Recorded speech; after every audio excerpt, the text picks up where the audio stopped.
पिछली वीडियो में हमने एक चीज़ देखी थी, वो क्या देखी थी हमने? Gene of interest. क्या लिखा था? Gene of interest. तो हमने क्या किया? जीन ऑफ इंटरेस्ट को बनाया। तो जीन ऑफ इंटरेस्ट कैसे बनाया? एमआरएनए की हेल्प से। ठीक, कोई दिक्कत? एमआरएनए की हेल्प के बाद हमने क्या किया? हमने पीसीआर टेक्नोलॉजी यूज़ करी। पीसीआर में हमने एंजाइम कौन सा लिया? DNA polymerase. लिया कि नहीं लिया? और जो डीएनए पॉलीमरेज लिया वो कैसा डीएनए पॉलीमरेज हमने लिया था? थर्मोस्टेबल। कैसा लिया था? Thermo stable. और जो थर्मोस्टेबल डीएनए पॉलीमरेज था हमें कौन से बैक्टीरिया से मिला था? TAQ, यानी कि थर्मस एक्वाटिक्स। ठीक। पीसीआर का जब हमने किया तो पीसीआर का जो हमने स्टेप किया, कितना स्टेप किया? 30 स्टेप किया। कौन कौन सी इस 30 स्टेप में से जो वन स्टेप है, उस वन स्टेप में से कौन कौन सा प्रोसेस होता था? एक तो क्या होता था? डी नेचुरेशन का, डी नेचुरेशन। दूसरा तो क्या था? एनिलिंग था। क्या था? एनिलिंग था। तीसरा क्या था? एक्सटेंशन। ठीक, इस 3 प्रोसेस में होता था। डीनेचुरेशन में क्या होता था? जो हमारा डीएनए होता था वो क्या होता था? इसके हाइड्रोजन बॉन्ड क्या होते थे? टूट जाते थे। एनलिंग में क्या होता था? एनलिंग में ये जो हमारे अलग अलग स्टैंड हुए थे, इस अलग अलग स्टैंड पे क्या होता था? इस पे जो ओलाइगो न्यूक्लियोटाइड थे वो क्या होते थे? अरेंज होते थे। ठीक है ना? ओलाइगो न्यूक्लियोटाइड क्या होते थे? अरेंज होते थे। एक्सटेंशन में क्या होता था? डीएनए लाइगेज, है ना? DNA ligase. डीएनए लाइगेज नाम का जो एंजाइम था वो इन ओलाइगो न्यूक्लियोटाइड को क्या करता था? बाइंड करता था। तो हमको क्या मिल जाता था? एक कॉम्प्लीमेंट्री स्टैंड, और ये हमारा 2 स्टैंड बन जाता था। ठीक। अब देखिए हम लोगों ने जो ये पढ़ा था ओलाइगो न्यूक्लियोटाइड, क्या पढ़ा था? ओलाइगो न्यूक्लियोटाइड। जो ओलाइगो न्यूक्लियोटाइड है ये बेसिकली 2 टाइप का होता है। एक होता है प्राइमर, एक होता है प्राइमर, और दूसरा क्या होता है? डीएनए प्रोब, है ना? क्या होता है? DNA probe. थोड़ा सा कंफ्यूजन खत्म हो जाए, पिछली बार हमने डीएनए प्रोब बोल दिया था। तो जो डीएनए प्रोब है ना, ये बेसिकली हमको इस्तेमाल करते हैं इसको हाइब्रिडाइजेशन में। क्या करते हैं? हाइब्रिडाइज, हमको मतलब डीएनए पहचानना हो हाइब्रिडाइजेशन में, जैसे फिंगर प्रिंटिंग में, है ना? फिंगर प्रिंटिंग में। ठीक है। और डीएनए प्राइमर का जो इस्तेमाल करते हैं, ये प्राइमर जो है ये डीएनए भी हो सकता है और आरएनए भी हो सकता है। और इस प्राइमर का जो इस्तेमाल करते हैं हम तब करते हैं जब क्या हो? डीएनए की हमको क्या करानी हो? सिंथेसिस करानी हो। ठीक, कोई दिक्कत? तो इस पूरे के पूरे प्रोसेस में, पूरे के पूरे प्रोसेस में जब हम डीएनए पॉलीमरेज का इस्तेमाल कर रहे थे तो उसको हमने बोला पीसीआर। क्या बोला? पीसीआर। पीसीआर का मतलब क्या है? Polymerase chain reaction. और जब डीएनए लाइगेज का इस्तेमाल करेंगे तो उसको बोलेंगे एलसीआर, लाइगेज चेन रिएक्शन, यानी कि पीसीआर प्लस एलसीआर। ठीक, जब दोनों ये चेन रिएक्शन हम लोग करवाते हैं तो लास्ट में हमको क्या मिलता है? यही, यानी कि डीएनए की हमको कॉपी मिलती है। तो वो कॉपी कैसे मिलती है हमको? वो कॉपी हमको मिलती है एम्पलीफाई होके। एम्पलीफाई। तो एम्पलीफाई का मतलब क्या हुआ? एम्पलीफाई का मतलब हुआ कि जैसे 1 से 2 हो जाना। एम्पलीफिकेशन का मतलब क्या होता है? 1 से 2 हो जाना, बढ़ जाना, है ना? तो हम क्या कर रहे हैं यहाँ पे? एम्पलीफिकेशन कर रहे हैं। 1 से 2 हुआ, 2 से 4 हुआ, 4 से क्या हुआ? 8 हुआ। ऐसे ये पहला स्टेप, ये दूसरा स्टेप, ये तीसरा स्टेप। जब हम 30 स्टेप पे पहुंचेंगे, किस पे पहुंचेंगे? 30 स्टेप पे पहुंचेंगे तो एक डीएनए से हम कितनी कॉपी बना ले जाएंगे? 30 बिलियन। कितनी? 30 बिलियन बोल रहे हैं, सॉरी, 2 बिलियन। कितनी? 2 बिलियन कॉपी। तो अ, एक डीएनए से 2 बिलियन कॉपी 30 स्टेप में। वन स्टेप में डीनेचुरेशन, एनलिंग और एक्सटेंशन, डीएनए पॉलीमरेज और डीएनए लाइगेज। डीएनए पॉलीमरेज किसका इस्तेमाल करेंगे? टैग का। किसका करेंगे? टैग का। और टैग क्यों करते हैं? क्योंकि टैग जो है थर्मोस्टेबल है, मतलब हाई। देखो डीनेचुरेशन का प्रोसेस हमेशा तभी होगा जब इसको हाई हाई हाई हीट देंगे, यानी करीब करीब मान के चलो कि 95 के आसपास। एनलिंग कब होगी? 75 के आसपास। एक्सटेंशन कब होगा? ये थोड़ा सा कम होता है, 60 के आसपास। ठीक है। तो ये सारी चीजें जो है हम लोगों ने पिछली बार देखी थी, तो हमने कहा इसके ऊपर मतलब समराइज कर लिया जाए। जब हमको जीन ऑफ इंटरेस्ट मिल जाता है 2 बिलियन कॉपी वाला after the amplification, after the amplification, यानी कि जब पीसीआर टेक्नोलॉजी के बारे में, तो जो हमारा सैंपल होता है, क्या होता है? हमारा सैंपल होता है। उस सैंपल को हम करते क्या है? उस सैंपल को हम सबसे पहले क्या करते हैं? एक ग्लास रॉड में ले लेते हैं। ठीक है ना? एक बीकर ही मान लेते हैं, ग्लास रॉड में ले लेते हैं। अब इसमें हमने सैंपल डाल दिया। क्या डाल दिया? सैंपल डाल दिया। अब इस सैंपल में हम क्या डाल देते हैं? तो इसमें हम डालते हैं चिल्ड। क्या डालते हैं? Chilled ethanol. क्या डालते हैं? Chilled ethanol, -20 degree Celsius. ठीक। इसको डालने के बाद होता क्या है? जब इसको हम चिल्ड एथेनॉल डाल देते हैं तो इसमें जो हमारे डीएनए होते हैं ना, वो क्या हो जाते हैं? जो हमारे डीएनए है उनका क्या बन जाता है? प्रेसिपिटेट। क्या होता है? प्रेसिपिटेट, यानी कि ये अलग हो जाएंगे, ये आपको विजुअल दिखाई देना चालू हो जाएंगे। ठीक है ना? जैसे पानी है, पानी में डाल दिया जो हमारे जैसे चिल्ड एथेनॉल डालोगे वैसे हमारे जितने भी ये रहेंगे, क्या कहते हैं, डीएनए, वो कैसे हो जाएंगे? मतलब हमको क्या होगा? क्लियरली क्या हो जाता है? विजुअल हमको दिखाई देना चालू हो जाएगा। क्योंकि एक्चुअल में जो हमारा जो एथेनॉल होता है ना, इसमें एथेनॉल में ऐसी प्रॉपर्टी होती है जो हमारे डीएनए के बीच में, जो हमारे डीएनए के बीच में क्या करते हैं? डीएनए के बीच में आयोनिक बॉन्ड बनाते हैं। क्या बनाते हैं? Ionic bond. और जब आयोनिक बॉन्ड बन जाते हैं तो हमारा डीएनए क्या होता है? प्रेसिपिटेट होता है। और जब प्रेसिपिटेट हो जाएगा तो हम क्या करेंगे? हम इसको लोड करेंगे कहाँ पे?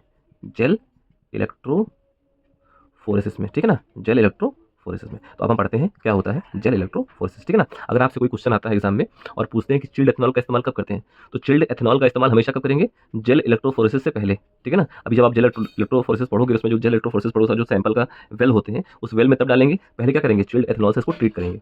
समझा? हमको जब भी डीएनए को प्रेसिपिटेट करना हो, चाहे पीसीआर हो, चाहे आरएफएलपी हो और चाहे मतलब जो भी मेथड हो, ठीक है ना? सबसे पहले हम क्या करेंगे, उस सैंपल को चिल्ड एथेनॉल डाल देंगे, तो जो हमारा डीएनए होगा वो क्या हो जाएगा, प्रेसिपिटेट हो जाएगा। तो पानी को अलग कर देंगे, बाकी सारी चीज़ अलग कर देंगे, प्रेसिपिटेट जो बनेगा। जैसे मैं छन्नी में छान ले, चाय छानते हैं तो चाय छानने के बाद क्या होता है, छन्नी में जो चाय बच जाती है उसको क्या करते हैं, वही हमारा क्या है, डीएनए। और उसी डीएनए को कहाँ डालेंगे, जेल इलेक्ट्रोफोरेसिस में। तो अभी नेक्स्ट हम देखते हैं जेल इलेक्ट्रोफोरेसिस, ठीक है? इसको मिटाते हैं। एक स्पेलिंग क्या होती है, SEAC, हाँ सी। एक होती है सीवीड, क्या होती है, सीवीड, जिसका नाम होता है रेड एल्गी। क्या होता है, रेड एल्गी। रेड एल्गी में एक पॉलीसेकेराइड पाया जाता है, पॉलीसेकेराइड, पॉलीसेकेराइड पाया जाता है। उस पॉलीसेकेराइड का नाम क्या है, उसका नाम है एगारोस। क्या नाम है, एगारोस।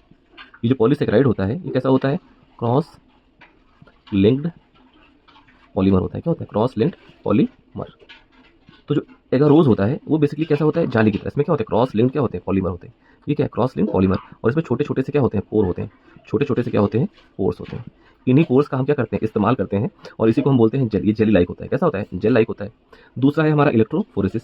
इलेक्ट्रो का मतलब हो गया, इलेक्ट्रो का मतलब हो गया है कि इलेक्ट्रिक, इलेक्ट्रिक फील्ड। क्या हो गया, इलेक्ट्रिक फील्ड।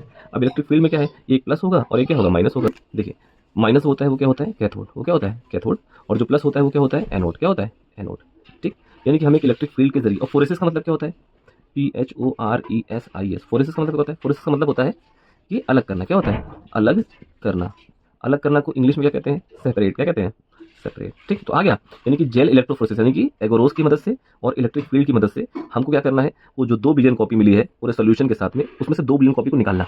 2 बिलियन में से नहीं निकालना, वो पूरे के पूरे मैटर में से हमको अपना वाला डीएनए क्या करना है, निकालना है, आइसोलेट करना है। क्या करना है, आइसोलेट करना है या करना है, सेपरेट करना है। तो उसके लिए हम जो है इस टेक्निक का इस्तेमाल करते हैं। ठीक, तो इसे बता देते हैं। तो ये जेल इलेक्ट्रोफोरेसिस के लिए हम एक जो है ये लेते हैं, एक मशीन है जेल इलेक्ट्रोफोरेसिस की। इसमें छोटे छोटे क्या होते हैं, वेल। क्या होते हैं, वेल। वेल मतलब गड्ढे। वेल मतलब क्या है, गड्ढे। हमने सैंपल को क्या किया, इसको सैंपल को इन गड्ढों में फिलअप कर दिया। जो भी हमारा सैंपल है उस सैंपल को क्या किया हमने, इस गड्ढों में फिलअप कर दिया। ये मान लीजिए हमारा सैंपल ऐसे भर गया। ठीक, अब एक तरफ हम लगा लेते हैं क्या, माइनस, और एक तरफ लगा लेते हैं प्लस। माइनस का मतलब क्या हो गया, कैथोड। माइनस का मतलब क्या हो गया, कैथोड। और इधर क्या हो गया, एनोड। क्या हो गया, एनोड। ठीक, अब हमने क्या किया, इसमें लाइट दे दी। क्या दे दी, लाइट। लाइट मतलब हमने इसमें इलेक्ट्रिक लगा दी। क्या लगा दी, इलेक्ट्रिक। तो जैसे ही हम इसमें इलेक्ट्रिक लगाएंगे तो क्या होगा, देखो होगा क्या। सबसे पहली चीज़ आप ये जान लो कि जो हमारा डीएनए होता है, क्या होता है, डीएनए। इस डीएनए में क्या जुड़ा होता है, PO4 माइनस। क्या होता है, PO4 माइनस। इसकी वजह से इस पर क्या होता है, नेगेटिव चार्ज। क्या होता है, नेगेटिव चार्ज। जब हमारा डीएनए नेगेटिव चार्ज है तो ये नेगेटिव चार्ज हमेशा किसकी तरफ अट्रैक्ट होगा, पॉजिटिव की तरफ। यानी कि यहाँ से क्या होगा, ये डीएनए जो है हमारा, जो कई सारे वेल रहते हैं, जैसे छोटे छोटे क्या रहते हैं, जाली रहती है, वेल रहते हैं। ठीक, यहाँ रहते हैं। तो अब बताओ हमारा ये डीएनए कैसा होगा, इसकी तरफ भागेगा है। अब भागेगा तो पूरा का पूरा भाग जाएगा, पूरा का पूरा सोल्यूशन तो ऐसे भाग जाएगा, ऐसे करके भाग जाएगा, ऐसे करके। ठीक है ना। तो इसीलिए इसमें हम क्या मिला देते हैं, एगारोस। क्या मिला देते हैं, एगारोस। और एगारोस क्या है, जाली है। एगारोस क्या है, जाली, यानी क्रॉस लिंकिंग पॉलीमर है। क्या है, क्रॉस लिंकिंग पॉलीमर है। और जैसे ही इसमें इलेक्ट्रिक आती है, इसके पोर्स क्या होते हैं, थोड़ा टाइट होते हैं। पोर्स क्या होते हैं, हल्के से टाइट होते हैं, लूज नहीं होते, टाइट होते हैं। अब जो भी हमारा डीएनए होगा, जो हमारे डीएनए के जो भी फ्रेगमेंट हैं, वो इन जालियों से होकर क्या होंगे, जाएंगे। यानी कैसा होता है, पोरस होता है। कैसा होता है, पोरस होता है। और यहाँ पे क्रिएट होता है EMF। क्या होता है, क्या क्या क्रिएट होता है, EMF। EMF का मतलब क्या होता है, इलेक्ट्रोमोटिव फोर्स। क्या होता है, इलेक्ट्रोमोटिव फोर्स। तो अब ये जाएंगे, अब देखो, अब जब इधर जाएंगे तो किसके बेस पे जा रहे हैं, सबसे पहला बेस है चार्ज। क्या है, चार्ज। ठीक, दूसरा बेस है हमारा साइज। दूसरा क्या है हमारा, साइज। देखो कभी भी क्वेश्चन अगर आता है जेल इलेक्ट्रोफोरेसिस के लिए, और तुमसे एग्जामिनर पूछता है कि जेल इलेक्ट्रोफोरेसिस में जो भी हमारे डीएनए के फ्रेगमेंट होते हैं, वो डीएनए के फ्रेगमेंट कैसे सेपरेट होते हैं, तो बोलोगी चार्ज के बेस पे और साइज के बेस पे। साइज कैसा, एक साइज या तो बड़ा होगा, एक कैसा होगा जिसका मॉलिक्यूलर साइज क्या होगा, बिग होगा, और एक किसका होगा, स्मॉल होगा। ठीक, जो स्मॉल होंगे, स्मॉल डीएनए सबसे आगे जाएंगे। ठीक है, उसके बाद उससे बड़े वाले, उसके बाद फिर उससे बड़े वाले, उसके बाद फिर उससे बड़े। यानी कि साइज के मैटर में जो सबसे छोटा होगा वो ज़्यादा दूर तक जाएगा, और जो साइज में बड़ा होगा वहीं रुक जाएगा। ठीक, और चार्ज जिसका ज़्यादा होगा वो पहले पहुंच जाएगा, जिसका चार्ज कम होगा वो पहुंचेगा। ठीक, कोई दिक्कत। यानी कहने का मतलब है कि जेल इलेक्ट्रोफोरेसिस में हम क्या करते हैं, उस हमारे जीन ऑफ इंटरेस्ट को जो एम्प्लीफिकेशन के बाद बना था, उसको हम क्या करते हैं, सेपरेट और आइसोलेट। यानी कि ये सेपरेट की और सेपरेशन की और आइसोलेशन की क्या है, एक टेक्निक है। अब कुछ और भी चीज़ें हैं जो मैं आपको बता दूं। इसको मिटा देते हैं। ठीक है ना, इसको हम क्या कर देते हैं, मिटा देते हैं। और मिटाने के बाद हम देखते हैं दूसरी चीज़, सबसे मेन चीज़ जो आता है, एक टर्म आता है, उस टर्म को हम बोलते हैं इल्यूशन। क्या बोलते हैं, इल्यूशन। क्या बोलते हैं, इल्यूशन। इल्यूशन का मतलब होता है कि जेल से, यानी कि जेल से क्या करना, डीएनए को निकालना, डीएनए को निकालना। ये क्या कहलाता है, क्या कहलाता है, evolution. This process is illusion. ठीक, कोई दिक्कत। अब कैसे निकालोगे, तुमको ये सब कुछ ना ऐसे व्हाइट विजिबल दिखाई देगा। कैसे दिखाई देगा, व्हाइट और विजिबल। कैसे दिखाई देगा, व्हाइट और विजिबल, तो उसमें दिखाई नहीं देगा। तो हम करते क्या है, साइंटिस्ट बहुत चालाक होते हैं, पता है, साइंटिस्ट जो है बहुत चालाक होते हैं। जब उन्हें कोई चीज़ दिखती नहीं है तो हमेशा किसका इस्तेमाल करते हैं, स्टेन का। किसका इस्तेमाल करते हैं, स्टेन का। किसका इस्तेमाल करते हैं, स्टेन का। और इसका जो स्टेनिंग कंटेंट है इसको बोलते हैं इथीडियम। क्या बोलते हैं, इथीडियम ब्रोमाइड। क्या बोलते हैं, इथिडियम ब्रोमाइड। क्या बोलते हैं? Ethidium bromide. और जब हम इथिडियम ब्रोमाइड को इस पर डाल देंगे तो ये क्या हो जाएगा? चमकने लगेगा, मगर ऐसे नहीं चमकेगा विजिबल लाइट में। इसके लिए हमको क्या देना पड़ेगा? UV radiation. क्या देना पड़ेगा? UV radiation. अगर हम यूवी रेडिएशन नहीं देंगे तो हमें कोई भी कलर नहीं दिखाई देगा, कोई भी कलर नहीं दिखाई देगा। लेकिन जैसे ही हम क्या देंगे? यूवी रेडिएशन, तो इसका कलर जानते हो कैसा दिखाई देगा? इसका कलर दिखाई देगा, बहुत इंपॉर्टेंट है, ब्राइट ऑरेंज। क्या दिखाई देगा? Bright orange. आया? और इसी टेक्निक को हम क्या बोलते हैं? इल्यूशन। ठीक है, कोई दिक्कत? और इसमें कुछ थोड़ी सी और इंपॉर्टेंट, इसको याद कर लो। स्टेन कंटेंट हमारा कौन सा? Ethidium bromide. और विदाउट यूवी रेडिएशन के नहीं आएगा। अगर एग्जाम में आता है कि हम इथिडियम ब्रोमाइड डाल के क्या इसका स्टेन देख सकते हैं अपनी आंखों से? तो नहीं देख सकते जब तक हम इसमें नहीं यूवी रेडिएशन में। इसको अलग से यूवी रेडिएशन डालनी पड़ेगी, तभी चमकता हुआ दिखाई देगा। कुछ और चीज़ें हैं वो भी मैं आपको बता देता हूँ। देखिए, जेल इलेक्ट्रोफोरेसिस में जो हम डाई यूज़ करते हैं, यानी कि जो जेल यूज़ करते हैं, ये दो टाइप का जेल यूज़ करते हैं। ठीक, एक तो एगारोज हो गया, एक क्या हो गया? एगारोज हो गया, और एक जो है पॉली एक्रेलामाइड। क्या है? पॉली एक्रेलामाइड। दो तरह का जेल यूज़ करते हैं। अब जनरली एक नॉलेज इसको ले लीजिए। एगारोज हमेशा किसके लिए होता है? मतलब बिग मॉलिक्यूल के लिए, है ना? बिग मॉलिक्यूल के लिए, जैसे डीएनए या आरएनए। कोई दिक्कत?